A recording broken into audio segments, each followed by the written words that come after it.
नशहदु अल्ला इलाहा इल्लल्लाह वहदहु ला शरीका लह व नशहदु अन्ना सय्यदना व मौलाना व हबीबना व शफीना व तबीबना व तबीब क़ुलूबिना व शिफ़ा सुदूरिना मुहम्मदन अब्दुहु व रसूलुहु सल्लल्लाहु तआला अलैहि व अला आलिहि व अस्हाबिहि व अज़वाजिहि व ज़ुर्रिय्यतिहि व अहले बैतिहि व शुहदाए महब्बतिहि व औलियाए तरीक़तिहि व उलमाए मिल्लतिहि अजमईन अम्मा बअद फ़अऊज़ु बिल्लाहि मिनश शैतानिर रजीम बिस्मिल्लाहिर रहमानिर रहीम वसयअलमुल्लज़ीना ज़लमू अय्य मुनक़लिबिन यनक़लिबून सदक़ल्लाहुल अज़ीम व सदक़ रसूलुहुन नबियुल अमीनुल मुख़्तारुल करीम व नहनु अला ज़ालिका लमिनश शाहिदीन वश शाकिरीन वल हामिदीन वल मुक़िनीन वज़ ज़ाकिरीन वल्हम्दुलिल्लाहि रब्बिल आलमीन। क़ाल अल्लाहु तआला फ़ी शानि अज़मति हबीबिहिल करीम इन्नल्लाहा व मलाइकतहु युसल्लूना अलन नबी या अय्युहल्लज़ीना आमनू सल्लू अलैहि व सल्लिमू तस्लीमा अल्लाहुम्मा सल्लि अला सय्यिदिना मौलाना मुहम्मद व अला सय्यिदिना मौलाना मुहम्मद व बारिक व सल्लिम सलातु व सलाम अलैका या रसूलल्लाह सल्लल्लाहु तआला अलैहि व आलिहि व सल्लम। बाग़े जन्नत के है बहर मदह खाने अहले बैत, बाग़े जन्नत के है बहर मदह खाने अहले बैत, तुमको मुज़्दा नार का ए दुश्मनाने अहले बैत, बे इजाज़त जिनके घर जिब्रील भी आते नहीं, बेइजाज़त जिनके घर जिब्रील भी आते नहीं, कद्र वाले जानते हैं कद्र शान अहले बैत, कद्र वाले जानते हैं कद्र शान अहले बैत। और बेअदब गुस्ताख फिरके को सुना दे ए हसन, बेअदब गुस्ताख फिरके को सुना दे ए हसन, यूं कहा करते हैं सुन्नी दास्ताने अहले बैत, यूं कहा करते हैं सुन्नी दास्ताने अहले बैत। शाह अस्त हुसैन, बादशाह अस्त हुसैन, दीन अस्त हुसैन, दी पनाह अस्त हुसैन, सरदाद व नदाद दस्त तर दस्त यजीद, हक्का के बिना ला इलाहा अस्त हुसैन। गुज़िश्ता से व्यवस्था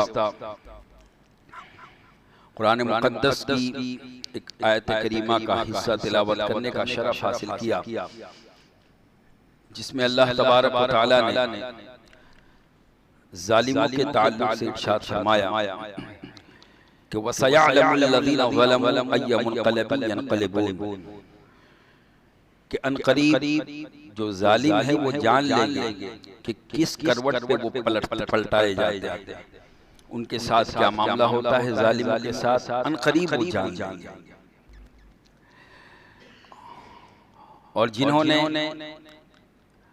खानवादे रसूल अहले बैत अतहार के चश्म शराब और उन खानवादे रिसालत सल्लल्लाहु तआला अलैहि वसल्लम के जो अफराद के साथ और उनके जानिसार और आवान के साथ जो जुल्म किया, उन जालिमों को अल्लाह तबारक व तआला ने चंद सालों के बाद ही कैफरे किरदार तक पहुंचाया और उनका नामो निशान दुनिया से ऐसा मिट गया कि अगर उनका जिक्र होता है, अगर उनकी याद होती है तो जुल्म और बर्बरियत के नाम से उनको याद किया जाता है। और अहले बैत अतहार का जब जिक्र होता है तो मजलूमियत और सब्र और रज़ा का पैकर के तौर पर उन्हें याद किया जाता है। अहले बैत अतहार का जिक्र अल्लाह तबारक व तआला ने इतना बुलंद कर दिया, इतना ऊंचा कर दिया कि आले रसूल आले मोहम्मद सल्लल्लाहु अलैहि वसल्लम के जिक्र को अपनी इबादत के अंदर शामिल किया कि नमाज के अंदर जब तक नमाजी दुरूद इब्राहिम न पढ़े उसे सुन्नत का सवाब नहीं मिलता। और दुरूद इब्राहिम में अल्लाह तबारक व तआला ने खुसूसियत के साथ आले मोहम्मद सल्लल्लाहु अलैहि वसल्लम का जिक्र फरमाया।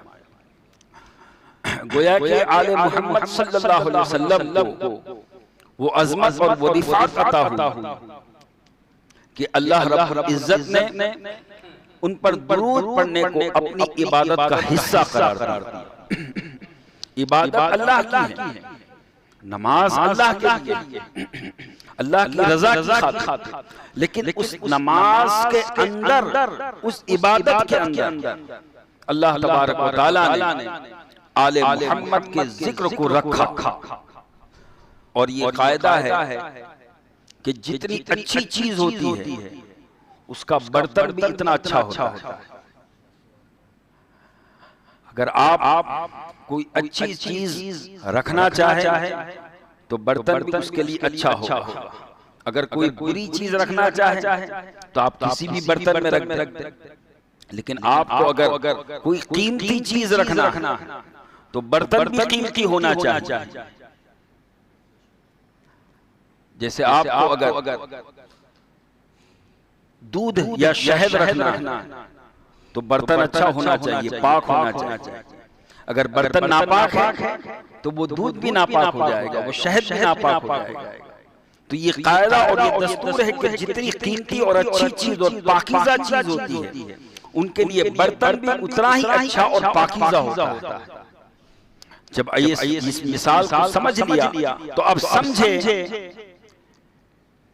कि इबादत जो नमाज है ये सबसे आला ज़र्फ है, सबसे आला बर्तन है, सबसे पाकीज़ा बर्तन है।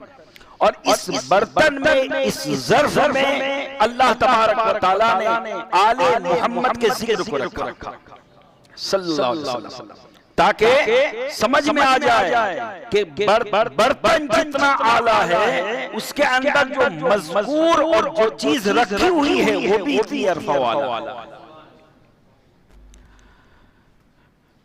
तो जो जुल्म करने वाले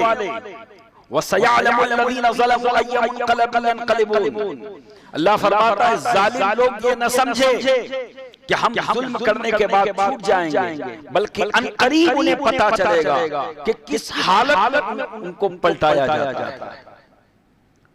और एक दूसरे मकाम पर हमने फरमाया वला तहसबन्नल्लाह गाफिलन अम्मा यामलु ज़ालिमून, और जो जालिम है वो हरगिज़ ये ख्याल ना करे कि अल्लाह मेरे जुल्म से गाफिल है।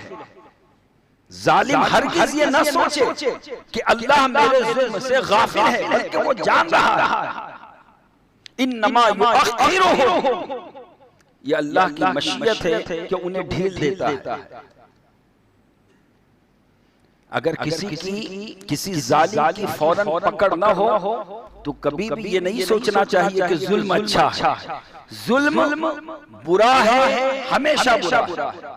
लेकिन अगर जालिम की कुदरत की तरफ से पकड़ न हो तो इसमें खुदा की हिकमत है। इन्नमा युअख्खिरुहु, अल्लाह तबारक व तआला उन्हें मोहलत देता, उन्हें ढील देता है।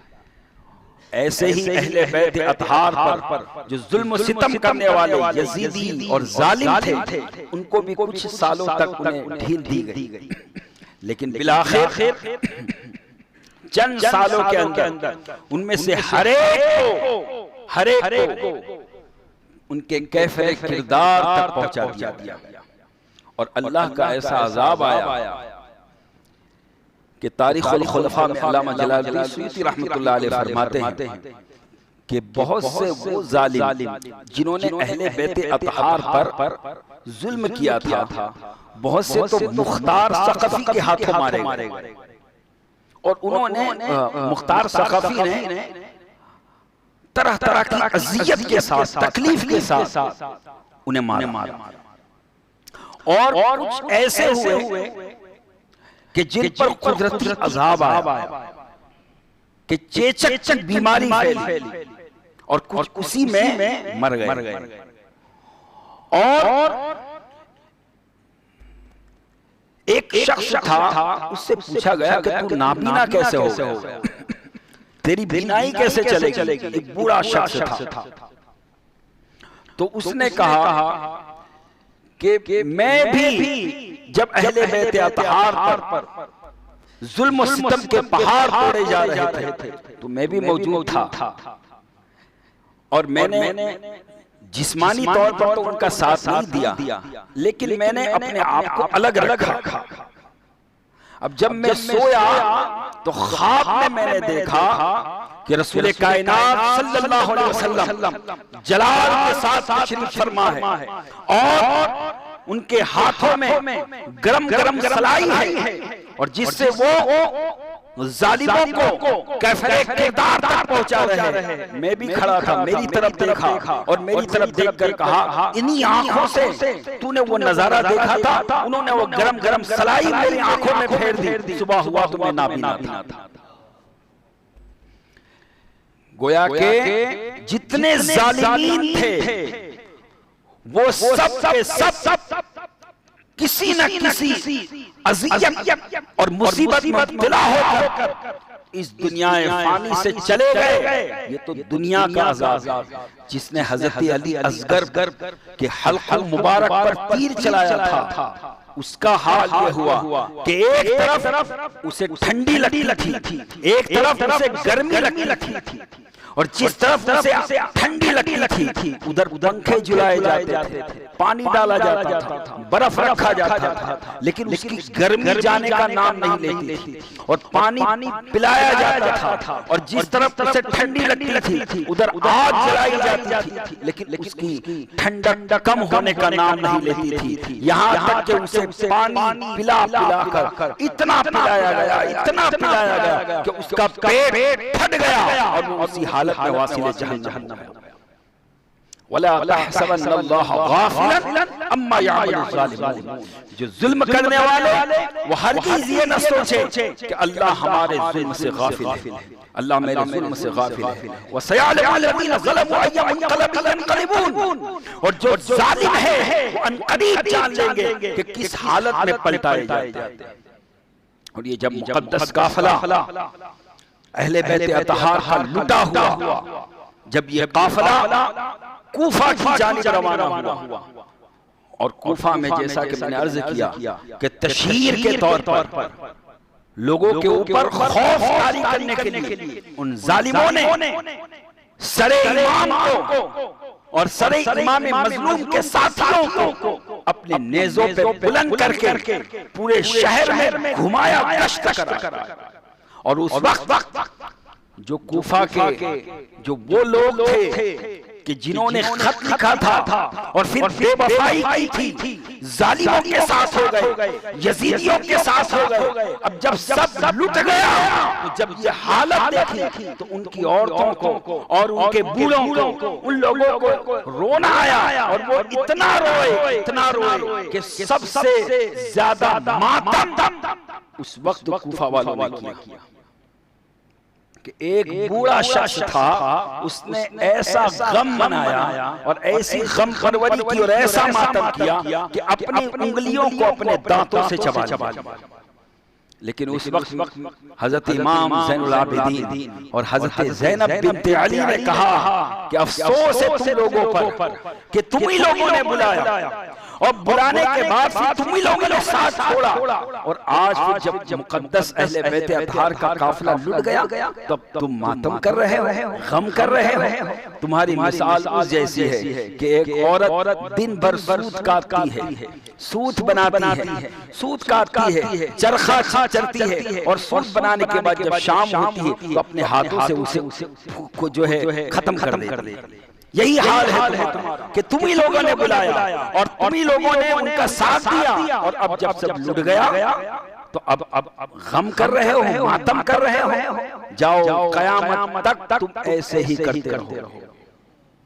ये बद्दुआ है हजरत ज़ैनब बिन्ते अली और हजरत इमाम ज़ैनुल आबिदीन बिन हुसैन रज़ियल्लाहु तआला अन्हु कि आज वो कौम मातम को इबादत समझ के कर रहे, इबादत समझ। लिहाजा हम अहले सुन्नत वल जमात हैं, गुजारिश है कि अभी चंद दिनों के बाद 20वां चांद आने वाला है और 20वें चांद को इमाम आली मकाम के 40वें के नाम से इसाले सवाब किया जाता है। इसाले सवाब किया जाए, इसाले सवाब किया जाए, इसलिए कि सवाब ऐसी नेमत है जो सवाब जो है ये हर अल्लाह वाले को पसंद है, इमाम आली मकाम को पसंद है, सवाब के काम किए जाए, लेकिन उसके अलावा जो शरीयत मुहम्मदी सल्लल्लाहु अलैहि वसल्लम के खिलाफ जो काम अंजाम दिए जाते हैं उनके नाम पर हर उसमें शामिल न हुआ जाए, मातम में शामिल न हुआ जाए। वो जो अपने आप को मुहिब अहले बैत का दावा करते हैं, लेकिन दर हकीकत वो मुहिब अहले बैत है ही नहीं, इसलिए कि अहले बैत की मोहब्बत हमें ये दर्श देती है कि अगर तुम अहले बैत से सच्ची मोहब्बत करते हो तो फिर अहले बैत में तो कुरान को थामा, अहले बैत में तो नबी की हदीस को थामा, अहले बैत में तो नबी के फरमान पर अमल किया है, अहले बैत में तो दीन की हिफाजत की है, शरीयत मुहम्मदी की हिफाजत की है, अपना सब कुछ शरीयत और दीन के नाम पर कुर्बान कर दिया। यानी बता दिया है अहले बैत ने कि मजहब इस्लाम में शख्सियत अहमियत नहीं रखती, बल्कि अगर वक्त आ जाए तो शख्सियतों को दीन पर कुर्बान किया जाता है, मज़हब पर कुर्बान किया जाता है, शरीयत पर कुर्बान किया जाता है, कुरान पर कुर्बान किया जाता है, हदीस पर कुर्बान किया जाता है। हमारी तुम्हारी शख्सियत की हैसियत क्या है? इमाम आली मकाम जैसी अजीम शख्सियत जब उन्होंने अपना सब कुछ कुर्बान कर दिया दीन के नाम पर, दीन के नाम पर, और दीन को जिंदा कर दिया हुसैन, दीन को बाकी रखा हुसैन, दीन जो उस वक्त जब यजीदी दौर था सन हिजरी 60, उसका माहौल ही कुछ ऐसा था कि दीन कमजोर हो रहा था, दीन गोया कि उसका खून चूसा जा रहा था, दीन की तवानाई खत्म होती जा रही थी, दीन की ताकत खत्म होती जा रही थी, दीन कमजोर पड़ता जा रहा था। इसलिए कि वो ऐसा दौर था कि रसूल पाक सल्लल्लाहु अलैहि वसल्लम के सहाबी हजरत अबू हुरैरा रज़ियल्लाहु तआला वो अपनी जिंदगी में 60 हिजरी से पहले दुआ करते थे, अल्लाहुम्मा इन्नी अऊज़ु बिका मिन रासिस सित्तीन व इमारतिस सिब्यान, अल्लाह सन 60 हिजरी से मैं तेरी पनाह चाहता हूं और चंद नौजवान छोकरों की हुकूमत से मैं तेरी पनाह चाहता हूं। और 60 हिजरी से पहले हजरत अबू हुरैरा रज़ियल्लाहु तआला ने पर्दा फरमाया। ये इशारा था सन हिजरी 60 और इमारत सिबियान, ओबाश लड़के, बदमाश लड़के, शराबी लड़के, उनकी हुकूमत, ये इशारा था यजीद की हुकूमत की तरफ, ये इशारा था इब्न ज़ियाद की हुकूमत की तरफ, ये इशारा था अमर बिन साद की हुकूमत की तरफ, ये इशारा था सिमर की हुकूमत की तरफ। यही वो ओबाश लड़के थे कि जो दुनिया को इतनी अहमियत देते थे कि दुनिया ही को सब कुछ समझते और दुनिया का ऐशो आराम, दुनिया की मोहब्बत, दुनिया का दिरहम और दीनार, दुनिया का पैसा, दुनिया की हुकूमत, दुनिया की सल्तनत, यही सारी चीजें उनके सामने अहमियत रखती थी। और दीन को वो सिर्फ नाम लेते थे, दीन का नाम जरूर लेते थे, लेकिन अमली तौर पर वो दीन को खोखला कर रहे थे, दीन का खून चूस रहे थे।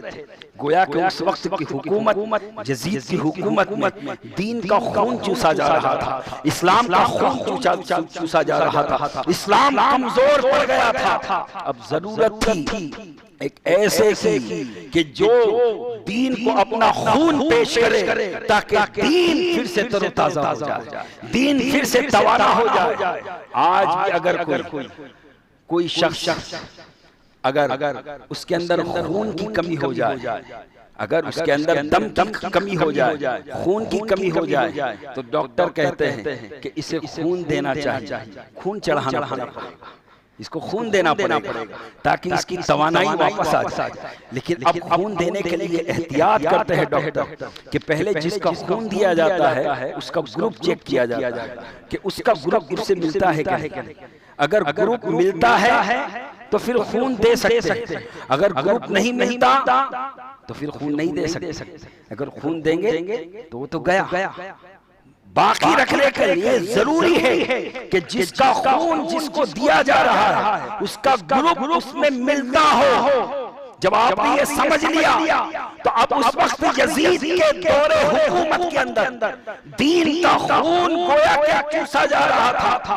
अब दीन को जरूरत थी कि कोई खून देने वाला हो ताकि दीन तरोताजा हो जाए। अब देखा जाएगा दीन के अंदर किसका खून है, तो दीन के अंदर रसूल का खून है। तो अब यहाँ नवासे रसूल इमाम अली का खून ही काम आए। लिहाजा इमाम अली, यहाँ यजीद का खून काम नहीं आएगा, यहाँ यजीद का खून काम नहीं आएगा, यहाँ हुसैन का खून काम आएगा, हुसैन के अहवाल अंसार का खून काम आएगा, अहले बैत अताहर का। इसलिए कि यही वो जमात है कि जिनकी रगों के अंदर खून रसूल दौड़ रहा है। हज़रत फातिमा ज़हरा सलामुल्लाहि अलैहा के जरिए से इमाम हसन, इमाम हुसैन और उनकी औलाद के अंदर खूने रसूल है, खूने रसूल है। अब जब आपने समझ लिया कि जो इमाम हसन की औलाद, इमाम हुसैन की औलाद, उनमें हज़रत फातिमा के जरिया खूने रसूल है, तब उम्मत पर लाजिम है कि इस खून ने सन हिजरी 60 के अंदर दौरे यजीदियत के अंदर अपना कीमती और अपना जो है बेमिसाल और अपना पाकीज़ा खून देकर इस दीन को जिंदा किया है, इस दीन को बचाया है, इस दीन को तरोताजा किया है। लिहाजा दीन इस्लाम के मानने वालों, अब क़यामत तक हम पर फर्ज और वाजिब है कि जो उनकी औलाद है उनका अदब व एहतराम, उनका अदब व एहतराम करे, इस हक अदब व एहतराम करे। खूने रसूल का, खूने रसूल का, निस्बते रसूल का, निस्बते रसूल का कि हुज़ूर आला हज़रत अज़ीमुल बरकत अली रहमतुल्लाह रिज़वान अपने फतवे में इरशाद फरमाते, अगर कोई औलाद रसूल गुनाह भी करती हो, गुनहगार भी हो, तब भी उसकी ताज़ीम वाजिब है। क्यों? इसलिए कि हम उसकी ताज़ीम उसके गुनाह की वजह से नहीं करते, बल्कि उसकी ताज़ीम खूने रसूल की वजह से करते हैं, निस्बते रसूल की वजह से कर रहे हैं। और खूने रसूल का जो रिश्ता है वो बदअमली से खत्म नहीं होता, बेअमली से, नाफरमानी से खत्म नहीं होता। भाई एक बाप है, उसके 4 बेटे हैं। अब 2 बेटे ऐसे जो फरमा बरदार हैं, 2 बेटे ऐसे जो नाफरमान हैं। अब बताओ, फरमा बरदार भी बेटे हैं और नाफरमान बेटे हैं कि नहीं? नाफरमान भी बेटे, अगरचे नाफरमान है, अगरचे नाफरमान है, लेकिन बेटे उसी बाप के हैं। हाँ, बदअमली के बजाय हुज़ूर आला हज़रत फरमाते अगर बदअमली हो तो फिर तो ताज़ीम वाजिब है, लेकिन अगर बदअमली इतनी ज्यादा हो कि बदमज़हब हो जाए तब भी उसी की ताज़ीम वाजिब है। लेकिन बदमज़हबी इतनी बढ़ जाए कि अगर कुफ्र की हद तक चला जाए, अगर वो कुफ्र में दाखिल हो जाए तो फिर अब उसकी ताज़ीम वाजिब नहीं है। क्यों? इसलिए कि कुफ्र सारे रिश्ते खत्म कर देता है, कुफ्र सारे रिश्ते नाते खत्म कर देता है। आप देखिए अबू लहब हुजूर का चचा था, लेकिन कुफ्र की वजह से उसकी ताज़ीम नहीं की गई। और हजरत अमीर हमजा, हजरत अब्बास बिन अब्दुल मुत्तलिब, ये भी हुजूर के चचा, लेकिन ईमान की वजह से उनकी ये शान हुई कि सय्यदुश शुहदा अमीर हमजा। तो मालूम क्या हुआ कि जो औलादे फातिमा है उनकी ताज़ीम बदअमली की वजह से छोड़ी नहीं जाएगी। हाँ, उनकी बुरे अमल को बुरा समझा जाएगा और उन्हें नसीहत की जाएगी, इस्लाह की जाएगी, दूसरी उम्मत में ईमान वालों की नसीहत करते, लेकिन उनकी ताज़ीम वाजिब है। क्यों? इसलिए कि वो खूने रसूल उनके अंदर रमा दवा है। ये वो खून है कि जिस खून का उम्मत पर बड़ा एहसान है कि इस खून का एहसान हम अदा नहीं कर सकते। कुर्बान जाए। इमाम अली मकाम ने अपना सब कुछ कुर्बान कर दिया दीन के नाम पर, मजहब के नाम पर, और दीन को तरोताजा कर दिया, दीन को तवाना कर दिया, दीन को जिंदा कर दिया। इसीलिए तो कहा शास्त हुसैन, हुसैन बादशाह है, हुसैन शहंशाह है, हुसैन दीन है, हुसैन दीन को बचाने वाले, हुसैन दीन को पनाह देने वाले। सर दे दिया, हाथ नहीं दिया यजीद के हाथ। अच्छा, यहाँ सर दे दिया इमाम अली मकाम ने, हाथ नहीं दिया, हाथ नहीं दिया। थोड़ा ठहर कर इस बात पर गौर करें कि इमाम अली मकाम और चंद सहाबा थे अकाबिर साहब, इमाम अली मकाम और हजरत अब्दुल्लाह इब्न जुबैर और हजरत अब्दुल्लाह इब्न उमर और हजरत अब्दुर्रहमान बिन अबू बकर, ये चंद सहाबा थे जो अकाबिर सहाबा के बेटे थे। उन्होंने खुल्लम खुल्ला इनकार किया। बाकी उसके अलावा जितने भी दूसरे थे ज्यादातर या तो खामोशी इख्तियार की या रुखसत पर अमल करते हुए उसको मान लिया। अब पूरा मुल्क के शाम उसके साथ, पूरा इराक और कूफा उसके साथ, अक्सर और बेशतर इस्लामी हुकूमत का जो हिस्सा है उन्होंने उसको मान लिया, उसको सुल्तान मान लिया, बादशाह मान लिया कि हमारा बादशाह है। अब क्या जरूरत थी उसको कि इमाम अली मकाम से जबरदस्ती करता? जरूरत नहीं थी। इसलिए कि अगर वोटिंग हो, ये जो बैत है वो पहले, ये जो आज वोटिंग का जो सिस्टम है उस वक्त बैत का सिलसिला था, बैत सल्तनत इसे कहते थे, बैत सल्तनत। और जो पीरो मुर्शिद के हाथ पर बैत होती है वो बैत इरादत और बैत तबर्रुक, बैत इस्तिग़फ़ार। लेकिन जो बादशाह हो उसके हाथ पर जो बैत होती है वो बैत सल्तनत, जो वोटिंग होती है। अब अगर वोटिंग के अंदर, अगर चुनाव में चंद लोगों ने वोट नहीं डाला और अक्सरियत उसके साथ है, तो बादशाह तो वो है। जमहूरियत तो यही है कि अगर 100 लोगों में 75 लोगों ने उसको वोट दिया, 25 लोगों ने नहीं दिया, फिर भी तो वो जीत गया, फिर भी तो वो बादशाह है। तो यजीद जो है सारा मुल्क के शाम उसके साथ, सारा कूफा उसके साथ, सारा बगदाद उसके साथ, सारा बसरा उसके साथ, हुकूमत इस्लामिया का अक्सर हिस्सा उसके साथ। लेकिन क्या वजह है कि उसने जबरदस्ती इमाम अली मकाम रज़ियल्लाहु तआला अन्हु से बैत का मुतालिबा करवाया और उन्हें मदीना छोड़ने पर मजबूर किया, मक्का आए, मक्का छोड़ने पर मजबूर किया, करबला पहुंचे और करबला में भी उन्हें मजबूर किया गया कि हम कोई बात नहीं सुनना चाहते, हम सिर्फ ये चाहते हैं कि तो आप कह दो कि हमने इब्न ज़ियाद के हाथ पर यजीद के नाम की बैत कर, हम तुम्हें आराम के साथ ले जाएंगे। लेकिन इमाम अली मकाम अपने मौक़िफ़ पे कायम रहे कि नहीं, ये नहीं हो सकता, ये नहीं हो सकता कि मैं अपना हाथ, अपना पाकीज़ा हाथ यजीद जैसे नापाक के हाथ में दे।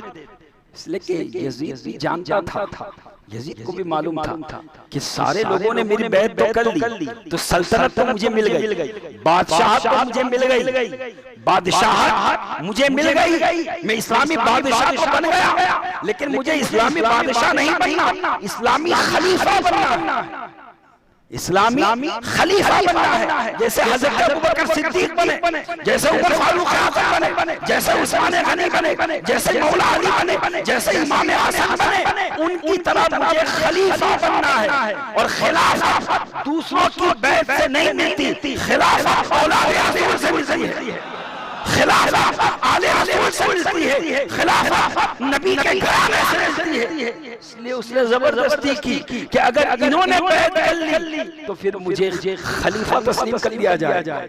और इमाम भी जानते थे, इमाम भी कि तू बादशाह रह, तू बादशाह रह, लेकिन खिलाफत नहीं मिल सकती। इसलिए कि खिलाफत ये ऐसा अहम मनसब है कि ये हर आयरे गैरे को नहीं दिया जाता, ये हर आयरे गैरे को नहीं दिया जाता। खिलाफत के लिए अहल होना जरूरी है, खिलाफत के लिए काबिलियत होना जरूरी है, खिलाफत के लिए अहल होना जरूरी है। और उस वक्त खिलाफत के हकदार, खलीफतुर रसूल कहलाने के हकदार, खुलफाए राशिदीन के तर्ज पर हुकूमत चलाने के हकदार इमाम हुसैन थे, यजीद नहीं था।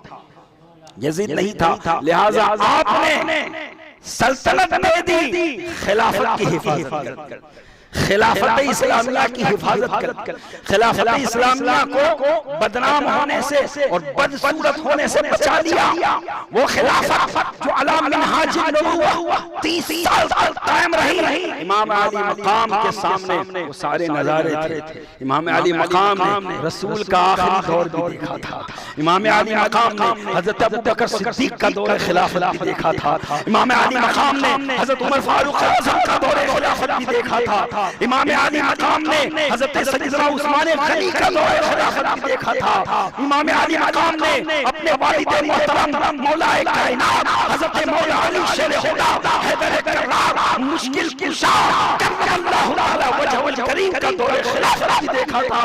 आपने अपने बड़े भाई हजरत इमाम हसन मुज्तबा का भी दौर खिलाफत देखा था। लिहाजा आप जानते थे कि खिलाफत कितनी कीमती शय है, खिलाफत कितनी पाकीज़ा शय है। इसलिए कि ये इस लायक नहीं है कि इसे इसके हाथ पर बैठ करके इसको खिलाफत दी जाए, इसको खलीफा माना जाए, इसको खलीफा बनाया जाए। लिहाजा आपने तहैया कर दिया कि मैं अपना सब कुछ कुर्बान कर दूंगा, अपनी गर्दन तो दे दूंगा, अपना खून दे दूंगा, अपना अली अकबर दे दूंगा, अपना अली असगर दे दूंगा, अपने औलाद मोहम्मद को दे दूंगा, हजरत अब्बास सरदार को दे दूंगा, अपने अहले बैत के जाने सारों को मैं दे दूंगा, यहाँ तक कि मैं अपनी जान दे दूंगा, लेकिन मैं हाथ नहीं दूंगा, मैं हाथ नहीं दूंगा।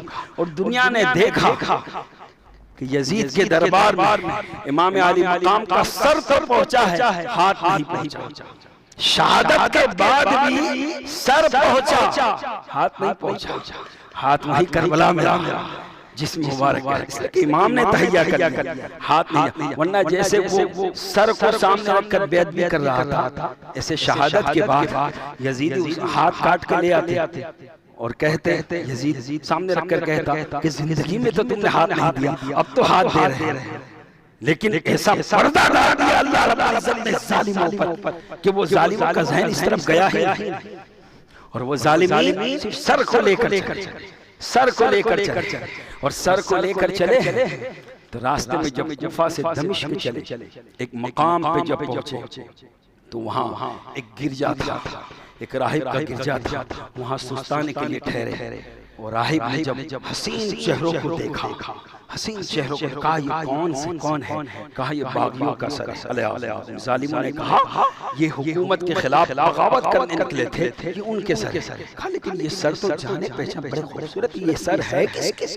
ये बगावत करने वाले हैं कौन? इनका नाम क्या है? नाम तो बताओ।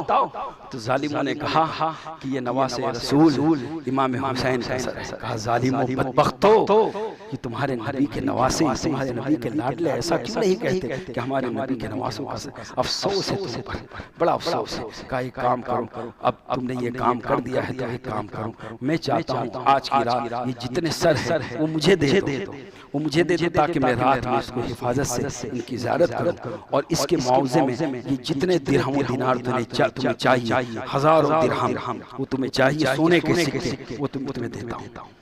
वो तो दिरहम दिनार के बंदे थे, तो दुनिया के कुत्ते थे। उन्हें कहा ठीक है, रात को ठहरना है, ठीक है सर ले लो, और दिरहम और दिनार ले लिए। अब रात में उसने क्या किया, सारे सरों के गर्द और गुबार को साफ किया, और साफ करके उसको जो है ऊंची जगह पर ताक के अंदर जो है खूबसूरत तश्त के अंदर उसको सजा दिया के और खूब खुशबू मिला के उन सरों को रखा, और इमाम अली मकाम के सर के सामने अदब से खड़ा। ईसाई है, क्रिश्चियन है, पादरी है, लेकिन ताज़ीमे रसूल और ताज़ीमे आले रसूल, ताज़ीमे अहले बैत, ताज़ीमे इमाम अली मकाम के सरे मुबारक जो शहीद हो गए, अदब से खड़ा रहा। अल्लाह को ये अदा इतनी पसंद आई कि उसकी आंखों के दरीचे खुल गए, और उसने क्या देखा कि एक नूर निकला जो उस सरे मुबारक से आसमान की तरफ जा रहा है। उसने फौरन पढ़ा, ए हुसैन जिंदा हो, मैं तुम्हें एक गवाह बना के कहता हूं, अशहदु अल्ला इलाहा इल्लल्लाह व अशहदु अन्ना मुहम्मदन रसूलुल्लाह। कलमा पढ़कर मुसलमान। एक ये है कि जो सरे हुसैन से दीन की दावत कबूल कर रहे हैं, और एक वो जालिम यजीदी है जो दीन का नाम लेकर उन सरों के बदले में दुनिया कमा रहे हैं, दिरहम और दीनार ले रहे हैं, पैसे ले रहे हैं। अब ये काफिला जब चला है, और एक रिवायत ये भी है कि जब वहां उतरे हैं तो गैबी एक कलम नमदार हुआ, गैबी एक कलम नमदार हुआ, और उस चर्च की दीवार पर एक शेर लिखा हो गया, एक शेर लिखा हुआ। और बाज़ रिवायत में वो शेर पहले से लिखा हुआ, और वो शेर क्या था? अरबी में शेर था, अतरजु उम्मतुन क़तलत हुसैना शफ़ाअतु जद्दिही लियौमिल हिसाब, कि जिन्होंने इमाम आली मकाम को कत्ल किया, शहीद किया, क्या अब भी वो उनके नाना जान की शफ़ाअत की उम्मीद रखते हैं? ये शेर लिखा हुआ था। बाज़ रिवायत में कि वो पहले से लिखा हुआ था, और बाज़ रिवायत में जब ये काफिला वहां पहुंचा है तो ये शेर गैबी कलम से जो है लिखा गया। अब जब वहां जिस रिवायत में ये है कि पहले से लिखा हुआ था, तो उस पादरी से पूछा गया कि ये शेर कब से लिखा हुआ है? तो उन्होंने कहा ये शेर तो ईसा अलैहिस्सलाम के जमाने से लिखा हुआ। अब गौर फरमाएं, ये शान है इमाम आली मकाम रज़ियल्लाहु तआला अन्हु, ये शान है अहले बैत अतहार के अफराद की। अल मुख्तसर, जब ये काफिला आगे चला है तो उन्होंने जो पैसे लिए थे, जब आगे बांटने के लिए, तकसीम करने के लिए, जब उन पैसों को खोला तो हर पैसा मिट्टी की ठेकरी बन गया था, मिट्टी बन गया, सोना मिट्टी बन गया, सोना मिट्टी बन गया। और एक तरफ ये आयत करीमा लिखी हुई थी, वला तहसबन्नल्लाह गाफिलन अम्मा यअमलुन ज़ालिमून, जो जालिम है वो हरगिज़ ये ना समझे कि अल्लाह उनके जुल्म से गाफिल है। और दूसरी तरफ आयत लिखी हुई थी, वसयअलमुल लज़ीना ज़लमू अय्य मुनक़लिबिन यनक़लिबून, अनक़रीब जालिम जान लेंगे कि अल्लाह किस करवट पे उन्हें पलटता है। अल मुख्तसर, वक्त का लिहाज रखना है। हमें चाहिए कि हम अहले बैत अतहार से सच्ची मोहब्बत रखें, और अहले बैत अतहार के नाम पर